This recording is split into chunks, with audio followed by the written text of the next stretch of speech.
गुरुदेव ने कहा कि जब आपका इलाज औषधियों से ना हो, जब आपका इलाज किसी भी डॉक्टर से ना हो, जब आपका इलाज किसी भी आयुर्वेद चिकित्सक से ना हो और रोग बराबर शरीर में बना हो, उसके लिए क्या इलाज है? उसके लिए इलाज आचार्य कुंद भगवान ने लिखा है। ऐसा साधन भी है कि एक भी औषधि नहीं खानी पड़ेगी, किसी भी प्रकार के डॉक्टर के पास नहीं जाना पड़ेगा। कि अगर आप रोग मुक्त नहीं हो पा रहे हैं, हजार लाखों दवाइयां खाने के बावजूद, पीठ का, पेट का, सिर का दर्द नहीं जा रहा है, आपको लाख खाने के बावजूद आपके कब्ज की शिकायत ठीक नहीं हो पा रही है, आपके सारे उपक्रम करने के बाद आपका कैंसर, टीबी ठीक नहीं हो पा रहा है, आप क्या करिए? कुछ सूत्र दिए, 7 साधन बताए। आप कभी आगम ग्रंथों में टटोलिएगा, मैं 7 साधन के नाम बता देता हूं। सबसे पहला एक साधन बताया, बिना औषधि के रोग ठीक करने का उपाय गुरुदेव कहते हैं अनशन स्वीकार करो, उपवास। यह भी एक चिकित्सा है, इसमें कुछ खाना नहीं पड़ता, बस किसी चीज को थोड़ा विराम दे देना पड़ता है। इससे क्या होता है, जब आप उपवास करते हैं तब आपके अंदर का पूरा जितना फैट है, जितना कार्बोहाइड्रेट है, जितना प्रोटीन्स एक्स्ट्रा जमा हुआ है, ये उपवास के दिन रिलीज होकर के एनर्जी में डाइवर्ट हो जाता है। और जब आपके अंदर की कार्बोहाइड्रेट, आपके अंदर का प्रोटीन, आपके अंदर का फैट रिलीज होता है और एनर्जी में डेवलपमेंट होता है, तो उस एनर्जी में बदलने के कारण आपके अंदर के रोग भी धीरे धीरे नष्ट होते चले जाते हैं।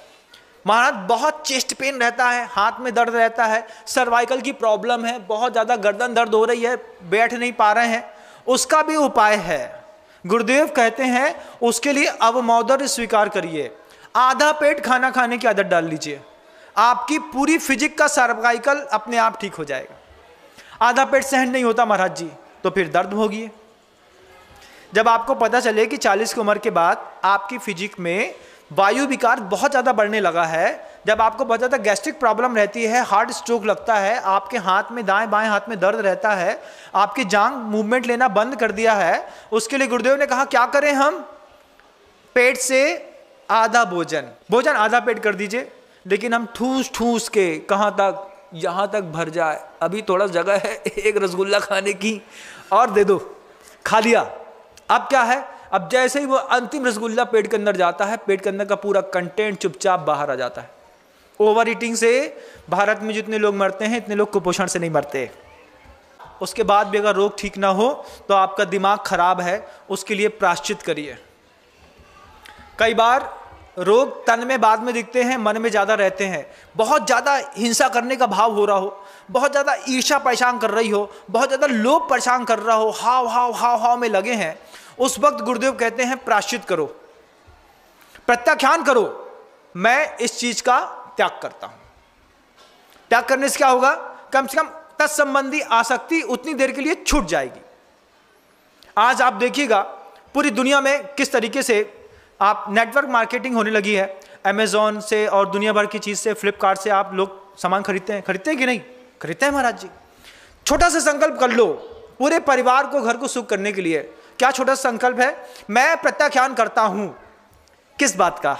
इस बात का कि मेरे घर से 1 किलोमीटर के डाइस एरिया में जो चीज उपलब्ध होगी, मैं उसको कभी भी फ्लिपकार्ट और अमेजॉन के माध्यम से नहीं खरीदूंगा।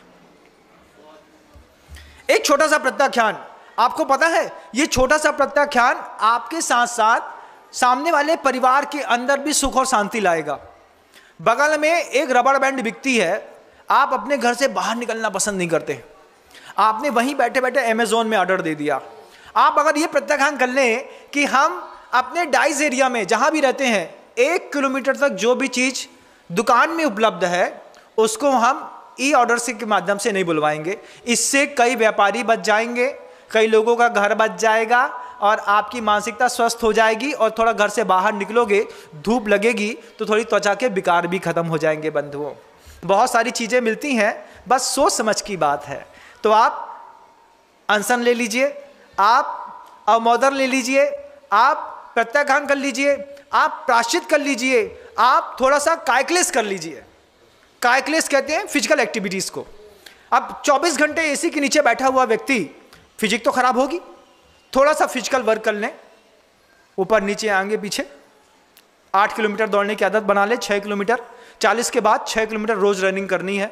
कभी भी हार्ट में स्टंट डालने की जरूरत नहीं पड़ेगी। छोटा सा काम था काइक्लेस का कि इतना पसीना बहाएंगे कि पूरा का पूरा शरीर पसीने से तरबतर दिन में कम से कम 1 बार हो जाए।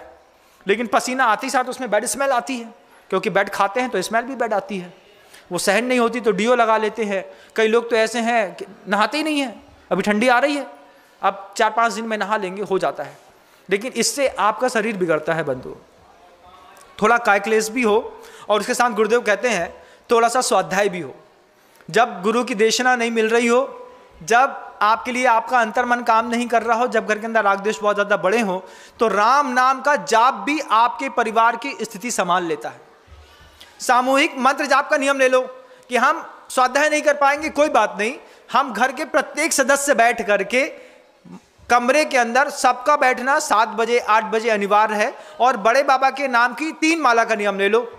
ओम ह्रीम श्रीम क्लीम एम बड़े बाबा अरहम नमः। इस नाम की जाप की माला का नियम ले लो। क्या करना है?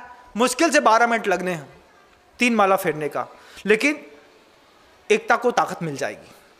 पूरा परिवार एक समय पर एक स्थान पर एकत्रित हो जाएगा। हमारे घर का नियम है कि हमारे परिवार में प्रत्येक सदस्य जब तक 3 बड़े बाबा की जाप नहीं दे देता है, माला नहीं फेर लेता है, तब तक हम लोग कोई नहीं सोते हैं।